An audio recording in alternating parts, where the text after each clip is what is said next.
제가 소시오패스 영상을 또 찍게 될 줄은 정말 몰랐습니다.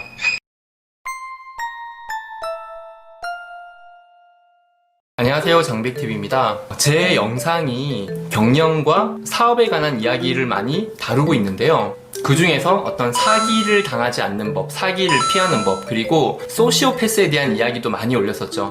예전에 이제 소시오패스 이야기를 마지막으로 올리고 다시 올릴 일은 없을 것이다 라고 하고 영상을 찍었었는데, 소시오패스 영상을 또 찍게 될 줄은 몰랐어요. 제가 왜 소시오패스 영상을 다시 찍게 됐냐면요, 최초에 제가 겪었던 소시오패스, 그 힘들었던 그 시간을 지나서 이제는 그런 소시오패스를 만나지 않겠구나 라고 생각을 했었는데, 3년 만에 옛날에 제가 만났던 그 소시오패스한테 연락이 다시 온 거예요. 제가 그때 빠뜨렸던 소시오패스의 특징, 마지막 특징은 이렇게 이야기하고 싶어요. 소시오패스는 다시 찾아온다. 저는 그 소시오패스한테 전화가 오는 걸 보고 발신번호가 뜨잖아요. 심장이 덜컹하더라고요. 이 사람이 왜 다시 나한테 연락을 했을까? 그런데 한편으로 좀 궁금해가지고 받아보기로 했습니다. 전화를 받았더니 그렇게 저를 힘들게 해놓고 전화를 하는 목소리는 너무 밝아요. 안녕하세요 대표님, 잘 지내셨어요? 우리가 보통 누군가에게 정말 큰 피해를 주면은 길에서 우연히 만나게 되면 이럴 것 같아요. 이렇게 피하게 될 것 같아요. 왜냐하면 그 사람한테 좀 미안한 마음이 있을 수 있잖아요. 그런데 아마 소시오패스는 어떤 사람에게 정말 죽을 듯한 고통을 줬다고 하더라도 길에서 만나게 되면은 아무 일도 없었다는 듯이 인사를 할 수 있는 사람이라고 생각을 해요. 저한테 연락을 했을 때도 아마 제가 그 당시에 얼마나 힘들었는지에 대한 공감을 못하기 때문에, 상대방에 대한 피해에 대해서 공감하기 힘든 것, 자기가 피해를 줘도 자기가 미안해할 줄 모르기 때문에, 그래서 연락이 와가지고는 안부도 묻고 막 이래요. 그래서 저는 속으로 이렇게 생각을 했죠. 어이가 없네.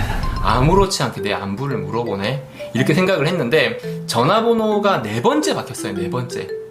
그러니까 3년 동안 4번 바뀌었으니까 어떻게 보면 정상적인 생활을 하고 있는 사람은 아니겠죠.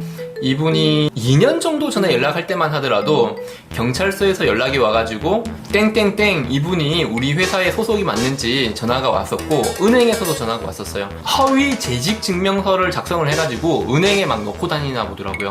그 대출받기 위한 목적이었겠죠. 중간에 한번 연락을 하게 돼서 그렇게 허위 문서를 쓰지 말라고 제가 이제 이야기도 했고, 이번에도 연락이 와가지고는 제가 예전에 만들어준 명함이 있었거든요. 그 명함을 버리지 않고 사용하고 계신가 보더라고요. 되게 불안하더라고요, 이번에 연락이 와가지고는. 그런데 이번에 연락이 온 목적이 뭐냐면 저를 도와주고 싶다는 거예요. 저 같은 경우는 사업을 지금 되게 잘하고 있는데 왜 저를 도와준다고 이야기하나 들었더니, 실제로는 저를 도와주는 게 아니라 자기를 도와달라는 이야기더라고요. 어떤 거냐면, 자기가 어떤 영업을 하고 싶은데 이제 제가 하고 있는 사업에 대한 영업권을 좀 달라는 내용이었어요. 근데 그런 이야기를 어떻게 이야기하냐면, 되게 좋은 영업 수완이 있는데 이 영업 수완으로 인해 가지고 대표님 회사에 도움을 좀 드릴게요, 이렇게 이야기를 하더라고요. 저희 회사의 매출이나 수익이 만족스럽게 돌아가고 있는 상황에서 누군가가 필요한 상황도 아니고요. 그분이 도와준다고 해서 그렇게 달갑지가 않더라고요. 몇 번 연락이 와가지고 일단 그 제안을 한번 들어보기는 했는데, 어떤 내용인지 구체적으로 한번 들어보고 나중에 또 이 부분에 대해서 영상을 한번 찍으려고 합니다. 제가 지금 이 영상을 찍는 것은 2가지 목적이 있어요. 절대 소시오패스의 이야기는 듣지 않는 게 상책이라는 것. 2번째로는 만약에 내가 틀렸을까? 그러니까 그 이야기를 들었을 때 들을 만한 가치가 있는 걸까에 대해서 저도 제 자신에서 확신은 못 가지니까, 일단 저를 실험 삼아 소시오패스의 이야기를 들었을 때 결국은 문제가 되는지, 또는 결국은 들을 가치가 없는지, 아니면 내가 틀려서 소시오패스에게도 어느 정도의 인간적인 부분이 있는 건지를 확인하고 싶었습니다. 그래서 제가 이번에 한번 만나보고 또 이 소시오패스에 대한 영상에 대해서 한번 말씀을 드리려고 해요.